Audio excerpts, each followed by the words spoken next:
The 18 Strong Podcast, episode number 91 with Austin Einhorn of Apiros Performance.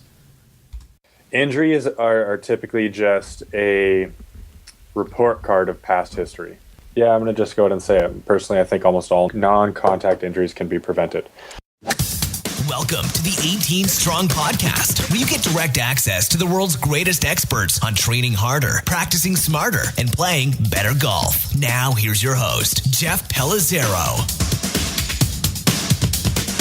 Hey, what's up? Welcome to the show, everyone. This is Jeff Pellizzero, host of the 18 Strong Podcast. If this is your first time joining us on the 18 Strong Podcast, go over to 18strong.com and just browse around a little bit. Check out all we have. We've got a bunch of videos. We've got tons of interviews with great professionals. Obviously, this is the 91st episode, so we've got a lot of things that we've talked about: fitness, nutrition, mental game, all of that. So tons of great information there.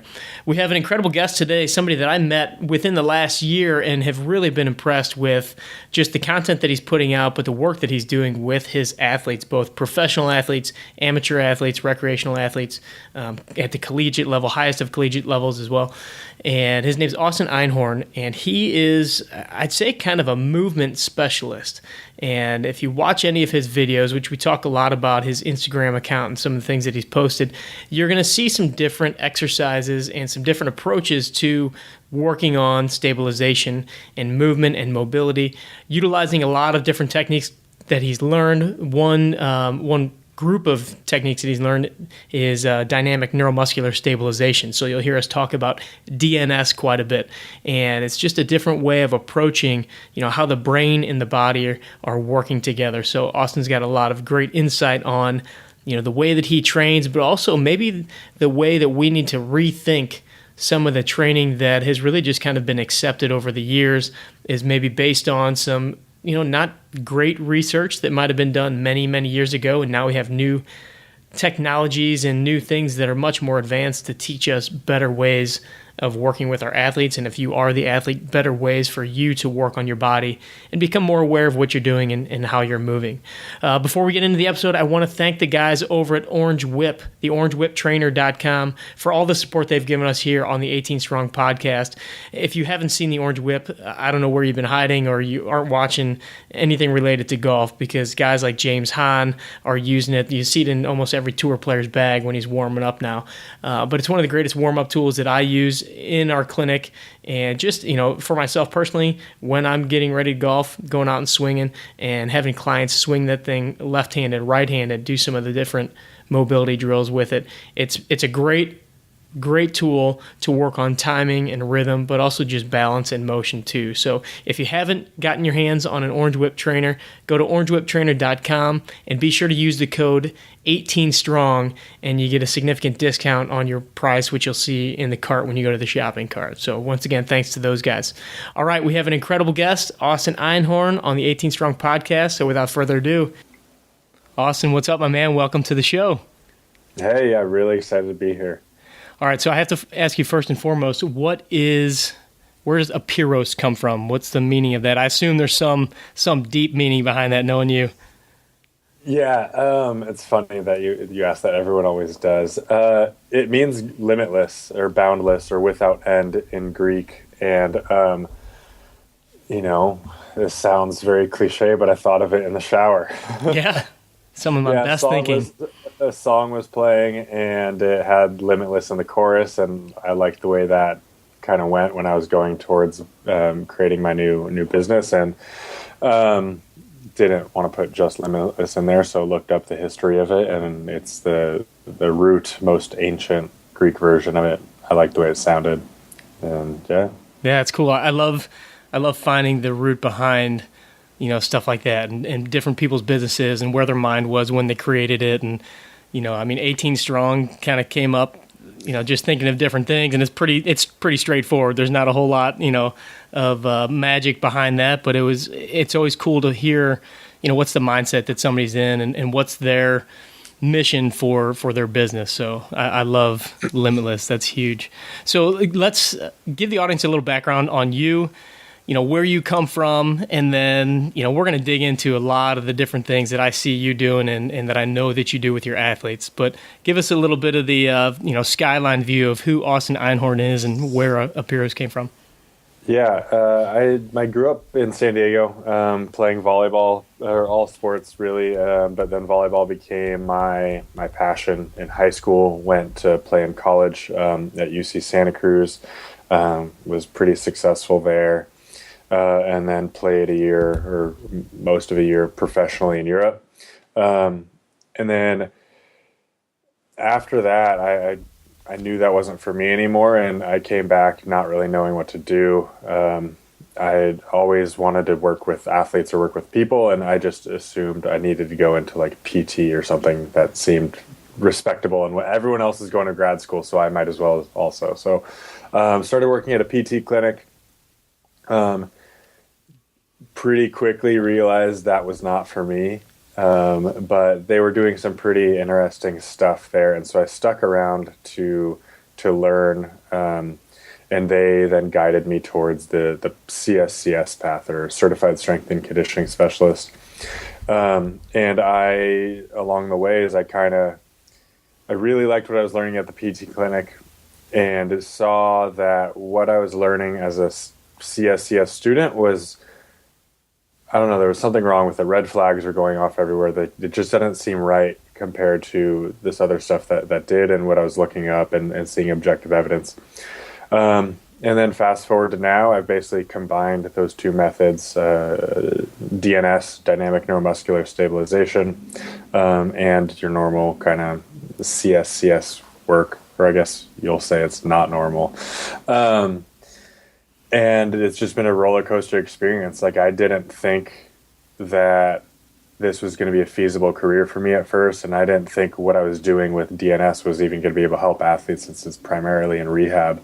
But my first pro athlete, Dwight Lowry, who's now the starting safety for the Chargers, he gave me the confidence I really needed, I think, to pursue this and realize that this was a career, because after 5 minutes doing some corrective exercises and whatnot, we retested his jumping ability with some of the sports science equipment that I have, and he just had this boyish grin come on his face, and he looked at me, and it was just, you could tell he was moving so differently, and he felt it, and then he dove right into it, and I realized, like, wow, I can make an impact with a guy who's done everything in the book.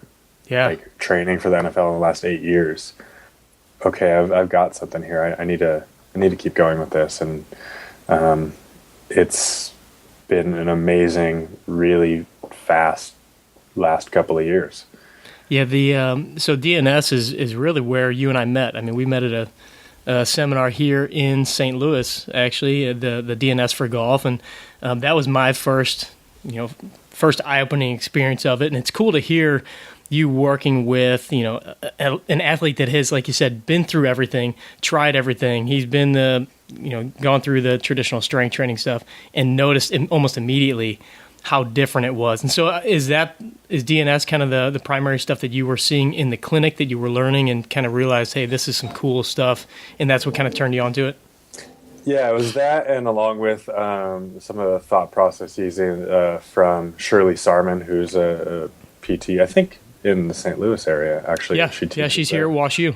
Yeah, and so it was just a different way of thinking of treating the cause instead of the symptom, and it was a frustrating experience having gone through physical therapy prior to that clinic, and realizing, like, God, I was just wasting my time with so much of the other stuff that I was doing. Like, that's why I didn't get better, because they just treated the symptoms. They didn't treat the cause. And just extrapolating that to athletes, and how can I make that same thought process with strength training, has been my philosophy, I guess. Yeah. So I like to ask people this, and you've kind of alluded to some of it, but maybe a different experience. Is there a person, you mentioned Shirley and some other people, but is there anybody specifically, or a book or an experience that you would say really has kind of shaped the direction you're going and where you are now, or somebody that was an inspiration?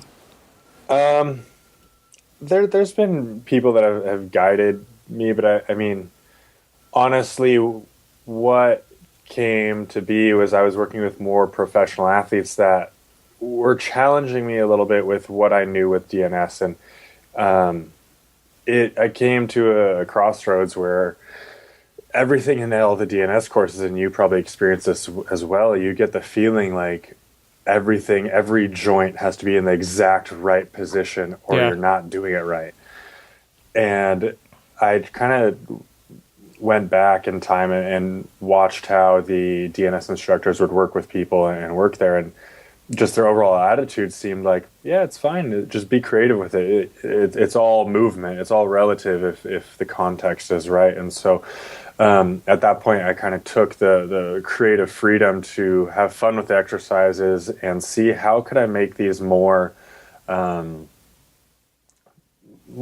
feel like what happens in a normal weight room, and move some weight around, and how can I actually tear and repair some muscle within these ideal patterns.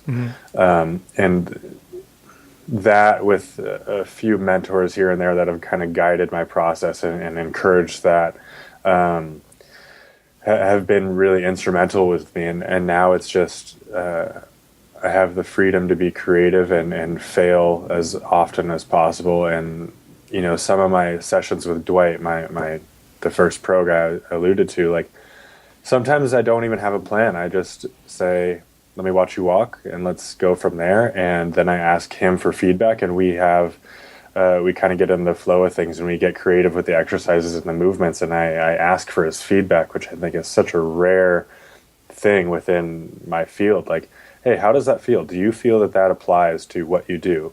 Yes or no? No? Okay, great. Let's throw it out the window. Or maybe he's not understanding it because I really feel an attachment, or my brain thinks that exercise is essential for him as an NFL player. If he doesn't think it's valuable, then I need to communicate it better. So that's been the biggest. What's that? I was going to say, have all of your athletes been that responsive? And who are some of the other teams or pros that you work with, just so people have an understanding of, you know, the different variations that you do work with? So, yeah, I guess to finish up the introduction, some of the personal athletes I work with, Dwight Lowry, Andy Levitri, he's the left guard for the Atlanta Falcons, Brooks Reed, the offensive or outside linebacker for the Falcons, Stephen Wright is a knuckleball pitcher on the Boston Red Sox. There's a few pro tennis players, a few low to amateur pro golfers, nationally ranked swimmers, pro volleyball players, national team volleyball players. I would consider myself, I guess, the movement and technique coach for the Stanford men's volleyball team. And I just acquired another Stanford team that I can't really say yet. And then my role within the sports science side of things I do is I'm the West Coast representative for a company called Microgate.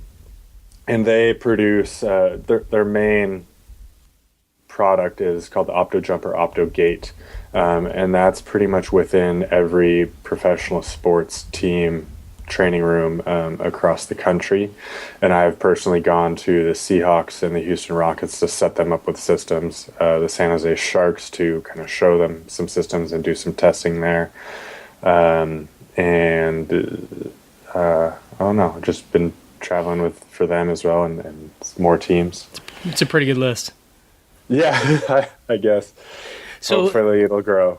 So let's look at, you know, kind of your style of training and, you know, things that you and I have talked about, kind of big picture of training, because I know that you've got some thought processes around, you know, what is typically seen out there.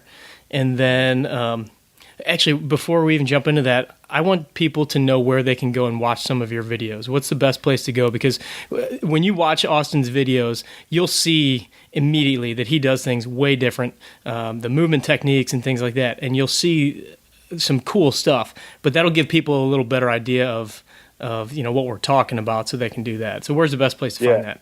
The best place would be Instagram right now. Okay.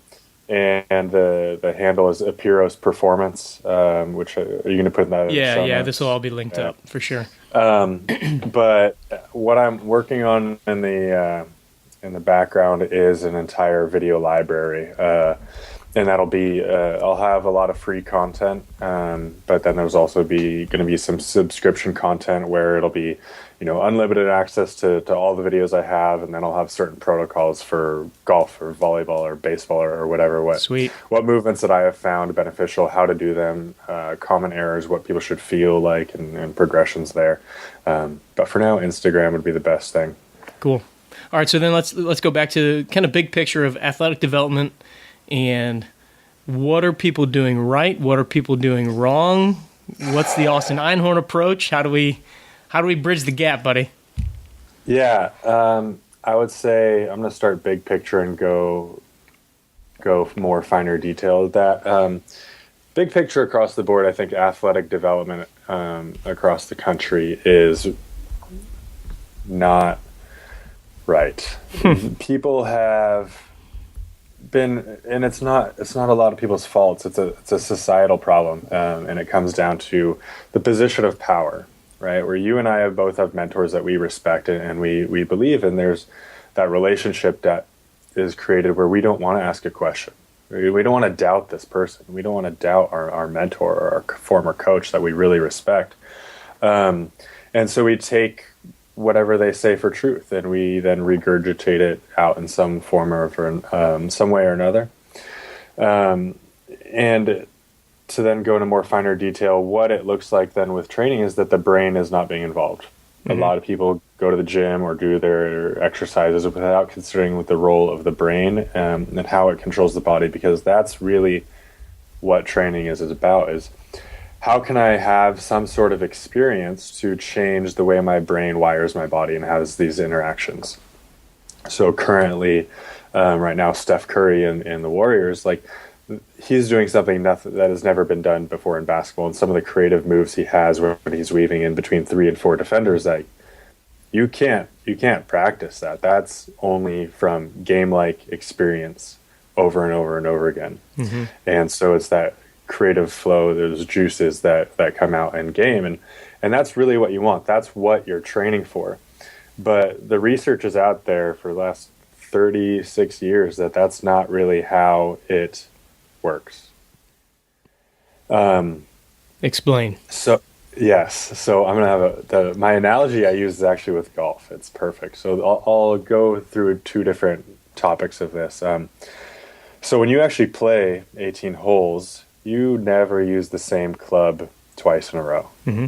right? It's always a different situation, and you've always walked a decent amount before and after each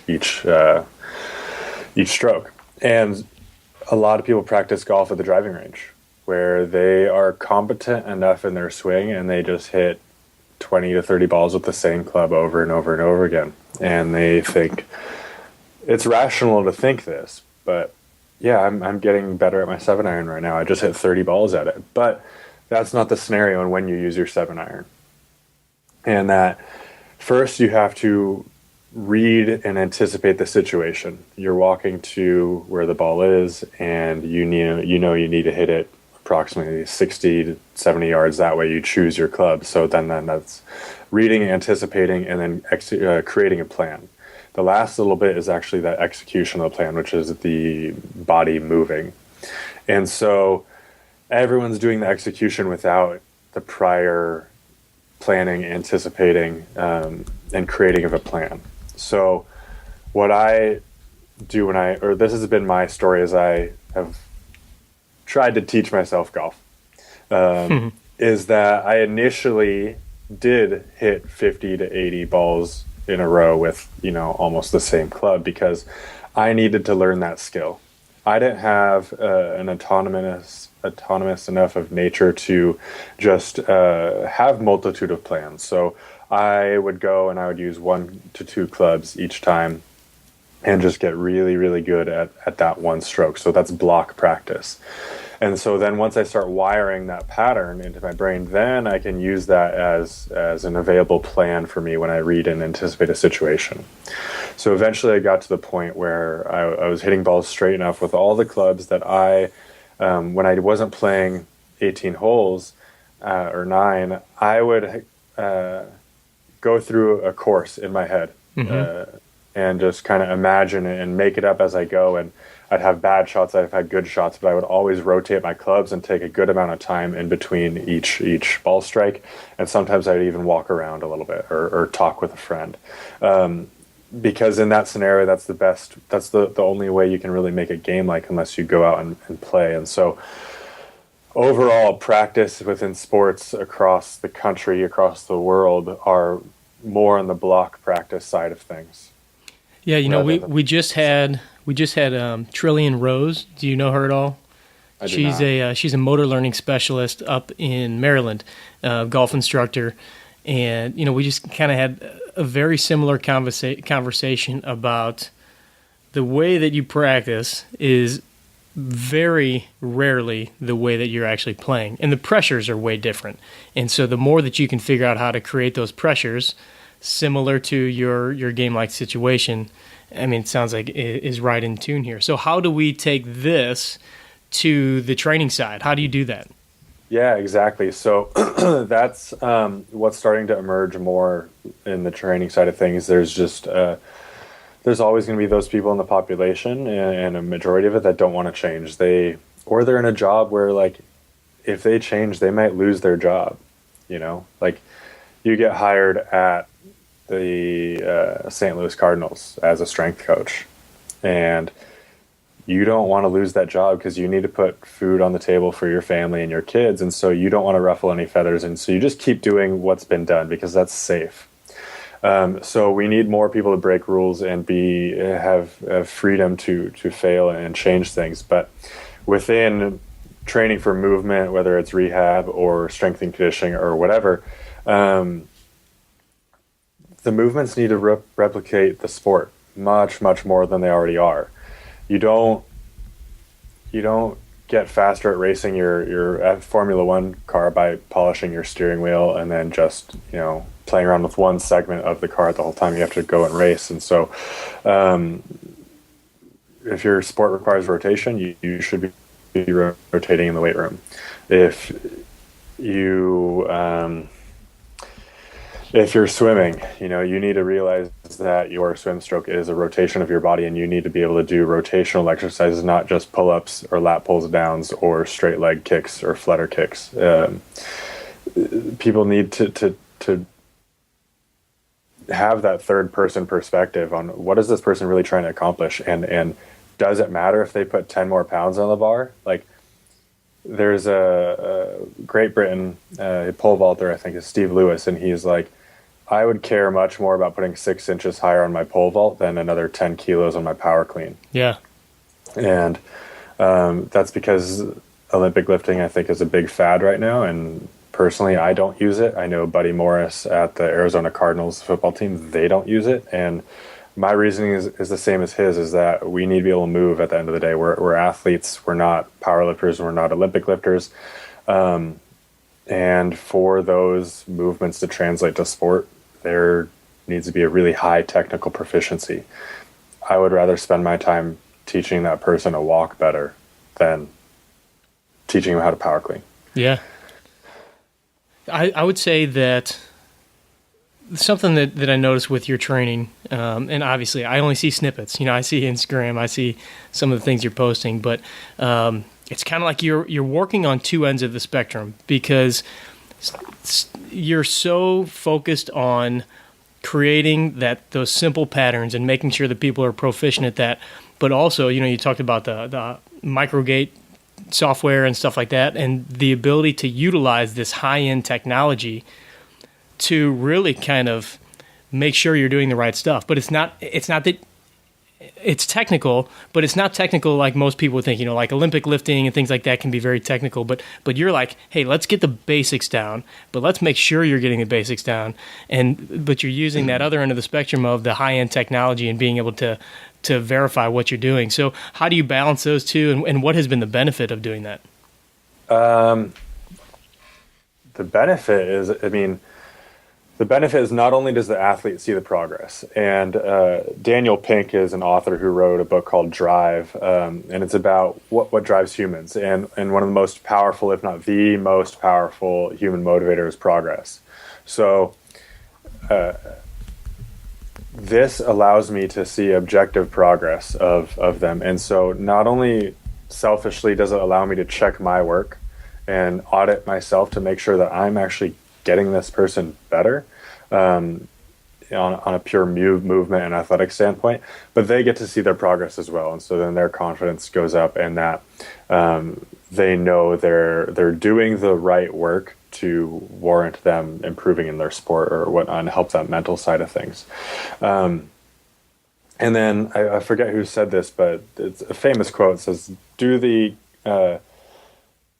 common things uncommonly well, I believe. Like, make sure that if you rotate better than anybody else. If you run for your sport, you need to have the best contralateral pattern or best running efficiency, better than anybody else. And breathing, like, oh my God, breathing is such a huge factor in all sports.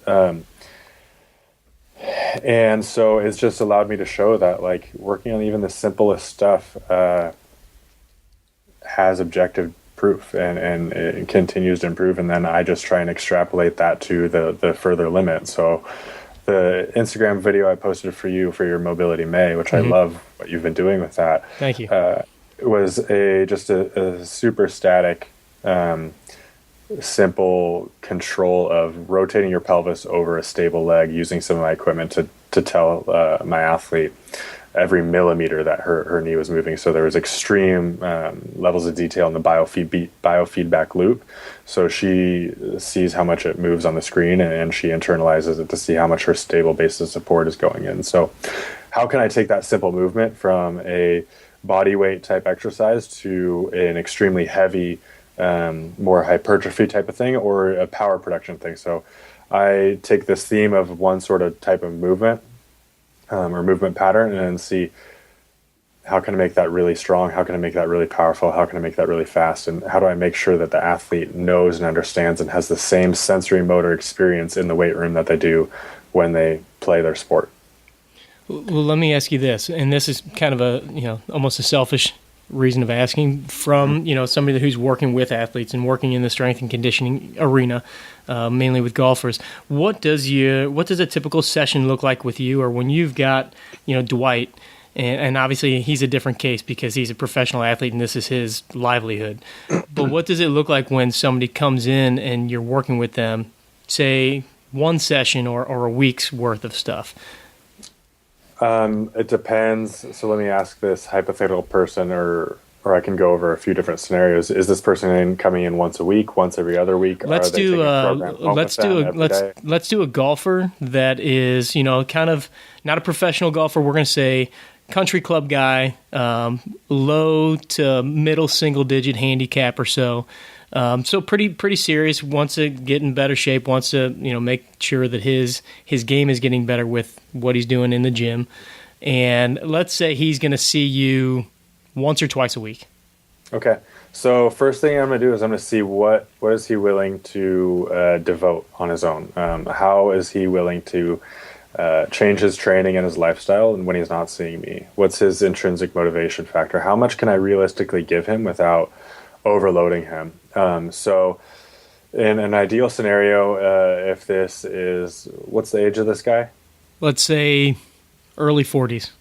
Early 40s. He probably is not moving too well. So he's going to come in with me first, and I'm going to do my objective and subjective evaluation with my equipment and see where does he have the biggest room for improvement. Is that going to be a need for power, strength, symmetry, whatever. Most likely he's going to have a kyphosis or a big rounding of his upper back. And so I'm going to probably have to straighten that out as well. So I'll give him something I call movement vitamins. It's like a Flintstones vitamin. You can take as many as you want and you're not going to overdose. So I tell him, like, I'd love if you did these 2 exercises every day for 10 minutes, or, you know, do 10 days in a row at 10 minutes instead of 100 minutes once every 10 days. And then every 2 to 3 days, based on what you're willing to commit to, here's going to be a movement schooling, so to speak, where I'm going to have 3 to 4 exercises that are directly to go towards his movement, improve his movement signature. What do I see, and how is he deviating from this almost ideal pattern? So I'll watch him walk, and I'll watch him rotate, and I'll watch him swing, and see where does he deviate from an ideal rotational pattern and ideal walking pattern, because of the 2 most important things that he does when he plays is he walks and he rotates.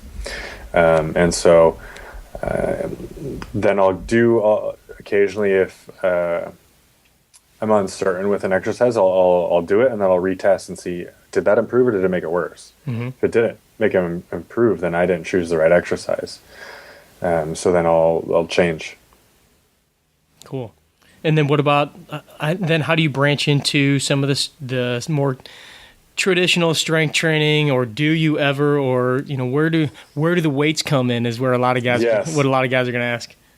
It depends on their movement competency. If they move well enough with just their body weight, then I'm going to have them throw weights on immediately with whatever pattern that I have them do, whether that's a pulley, a ball, a sandbag, a band, whatever, or we can actually increase weight by increasing speed, right? So with increased speed, we increase gravity's response on the tissues. So that's going to be my palette as I paint them their art of their programming. And then, you know, for a golfer, like, there's going to be some general preparatory things. Like, they need to be able to squat. They need to be able to squat well. How much weight and how much weight they move, that depends on their goals and really where they're at.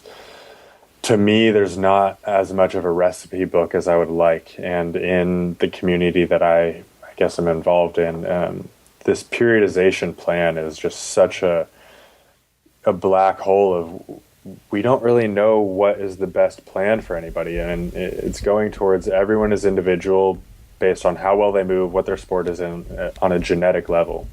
For instance, the world record holder and gold medalist in the long jump, I know that he trains 3 days a week, and once every 10 days he lifts weight. So then that's just on an injury standpoint, because his injury history has proven that his tissues aren't resilient enough to handle more weight on his body.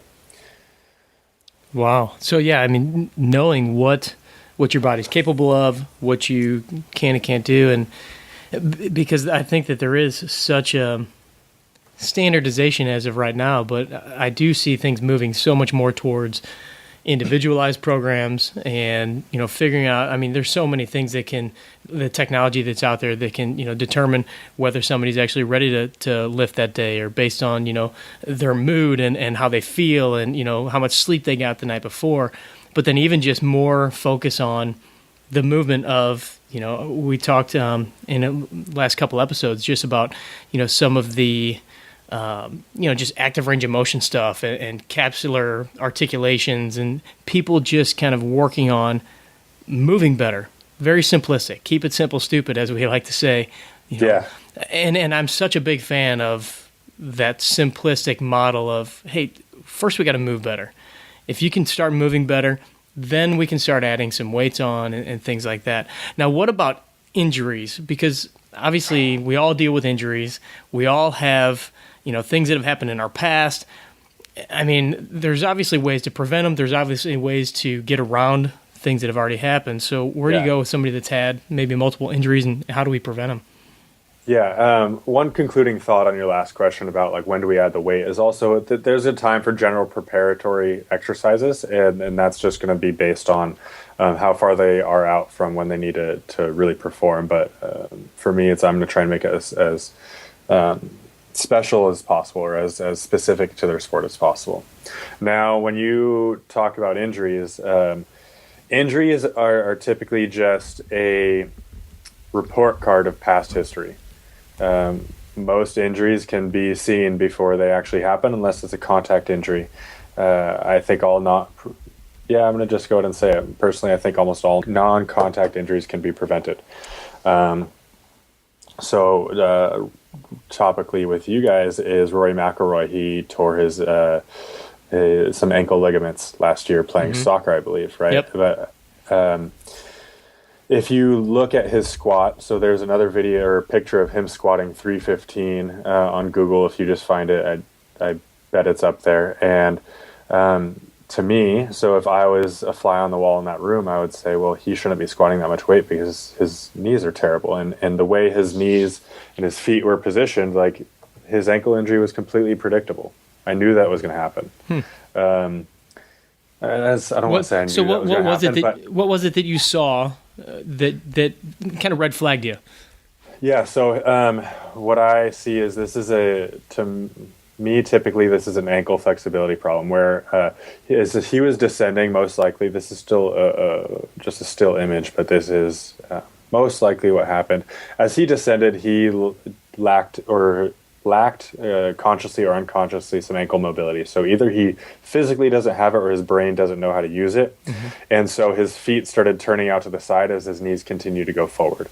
So if you look at him from the front and the back, his knees look like they're going straight forward.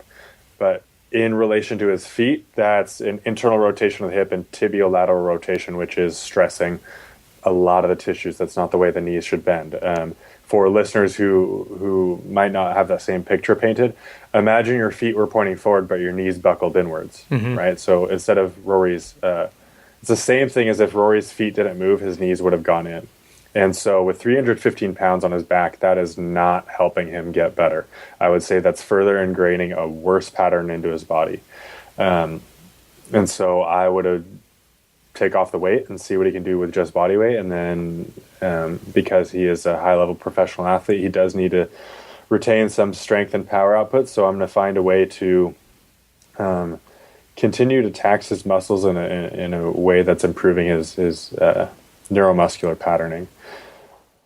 Yeah, it's, and I don't know, when you saw that initially, did you think, okay, that's an ankle injury waiting to happen, or did you kind of just think like, hey, his movements are bad, something's going to break down? Yeah, his movements are bad, and typically when we see a poor triple flexion pattern, triple flexion being bending at the ankle, knee, and hip equally, I typically see a core stabilization problem because the core isn't stabilizing well enough to have an ideal movement within the legs, and there's compensation, there's stiffness happening. There's stiffness in his ankles and his hips based on what I see, and weakness in his or instability in his knees and his lumbar spine.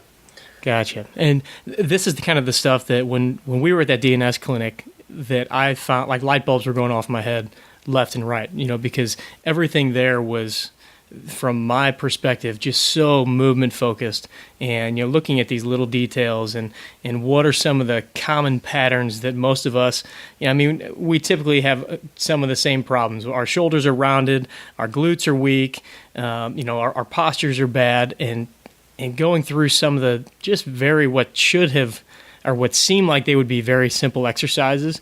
And if you're doing them wrong, they can be, but if you're doing them right, they can be excruciatingly difficult. So give us just a little breakdown before we run into our last couple of questions so with DNS, what are some of the principles that you're using and, things like that you kind of focus on? The principles I have is it's like there's no right or wrong movement. It's just better. Because even when somebody that I've been working with for several years, there's always something to get better. And especially I communicate that when I send somebody home with an exercise, because I'm tweaking stuff and I'm trying to get it towards this ideal, but I don't want them to have to think like, if I'm not doing it right, then I'm screwing it up. I'm screwing it up. I'd rather them do it and invest in the process of making themselves better.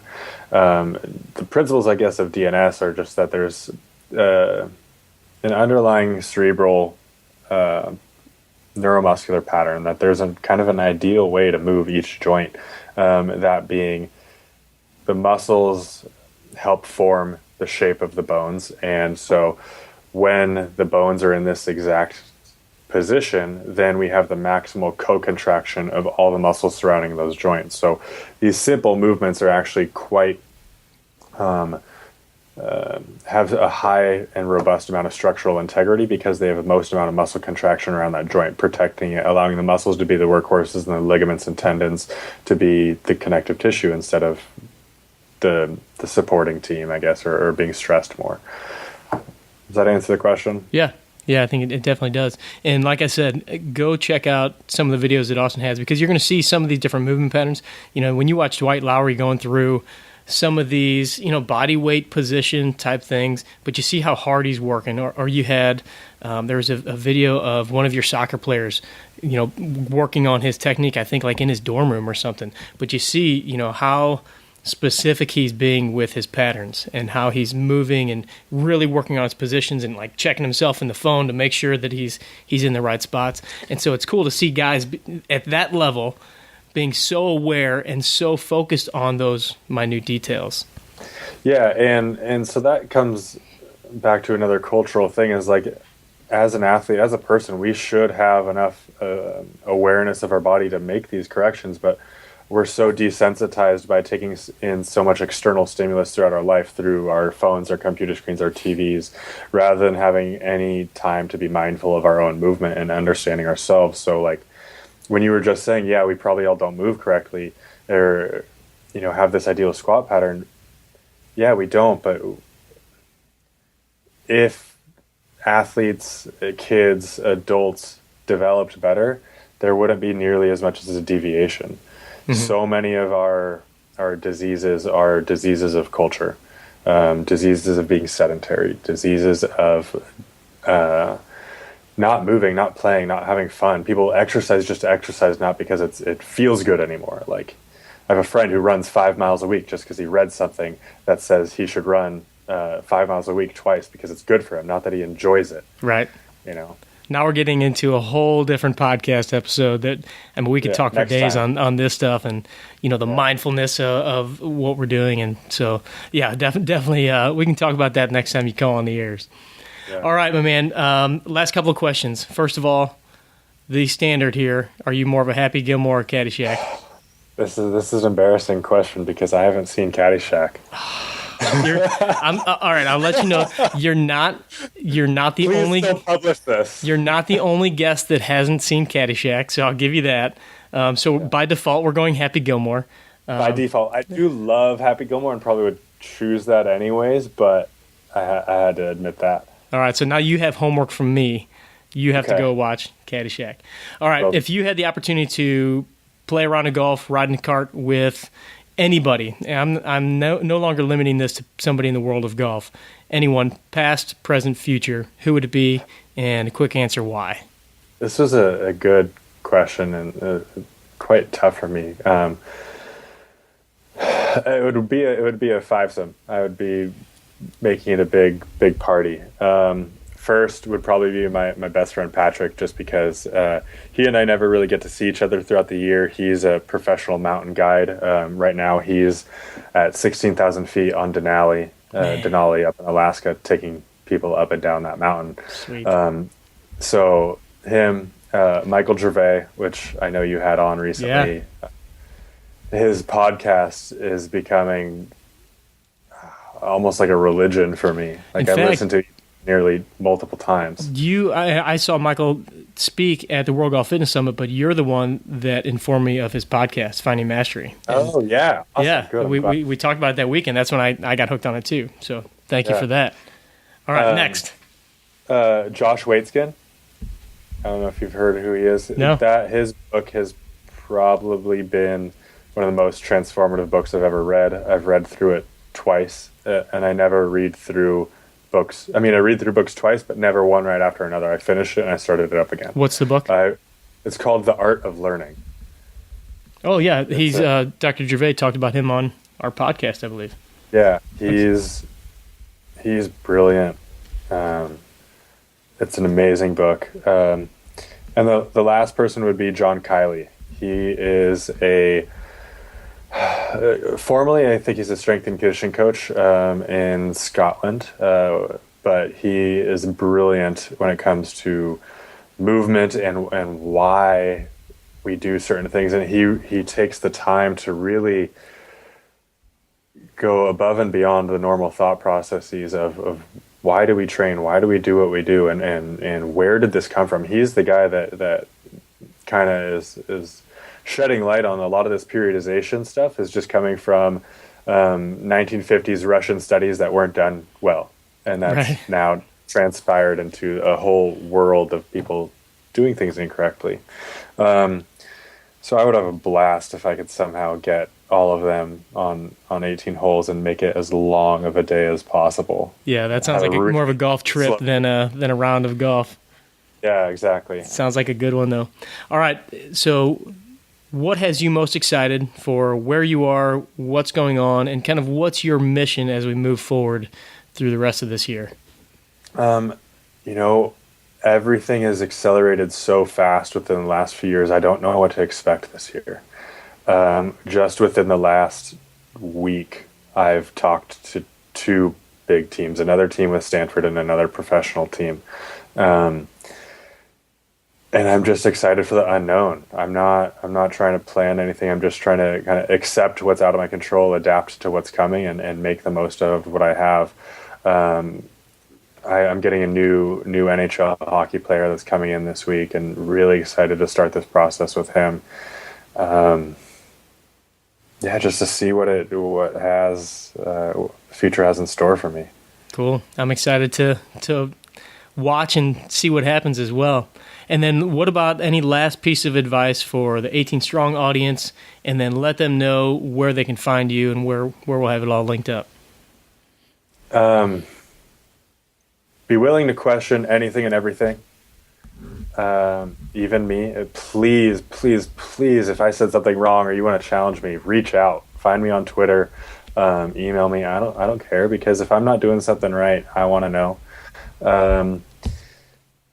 Move better. Like you walk your dog down the street and you look at somebody running with their knees knocking, you know that's not right. Instinctively, there's something wrong with that. And so take some time to just look how you walk in the mirror, especially your golfers. You walk more than you golf. Walk better. Walk without an asymmetrical hip rotation like every other golfer does. And just take ownership of your movement. You don't need to be an expert in this to know, hey, my right foot turns out a lot and my left foot doesn't. Maybe I shouldn't do that. It's not hard. It's not rocket science. Yeah, you're right. Yeah. Sometimes we just overlook it and just kind of think, whatever. But that could be a big deal down the road. Yeah, and just be willing to invest in the process. Be willing to fail. Be willing to be a beginner. Josh Waitzkin calls it the beginner's mind, and just be better. Be willing to want to be better every day. Awesome. Well, Austin, I can't thank you enough for taking the time to come on the show. I love what you're doing. I love watching your stuff. I mean, every time I watch one of your videos, I get an idea, or I start thinking man, what are they working on, or what's going on there? And I know the audience is going to be very intrigued when they go to your page and they see some of these things. And so hopefully they do reach out, and by all means, ask Austin questions, send him notes, because I know he loves to teach as much as he loves to learn. So once again, thanks for coming on, man. Can't tell you how much we appreciate it. Yeah, it's been a blast. I love it. Anytime. If you want to do another one, don't hesitate. I'm ready. You got it. All right, as always, if you want any more information on Austin, what he's doing with Apiros Performance, and some of the other projects that he has going on, or you want to check out his Instagram account and links to the different videos, we've got it all hooked up in the show notes. Just go to 18strong.com. You can search for Austin in the search bar, or go to 18strong.com/Austin-Einhorn, and that's EINHORN. All right. Thank you for being here on the 18 Strong podcast. We love having you. We appreciate all the great feedback. Don't forget to leave a review in iTunes. And if you've gotten your hands on a copy of the Bogey Proof Workout and you loved it, we've gotten a lot of good feedback on it. If you haven't left a review for that on Amazon, we would greatly appreciate that, as that really helps to get the word out on the book. And hopefully we can keep staying in that top 5 in the Amazon books on golf. So thanks again for joining us. We will talk to you next week. Train hard, practice smart, and play better golf. Thanks for listening to the 18 Strong podcast at www.18strong.com. And remember, train hard, practice smart, and play better golf.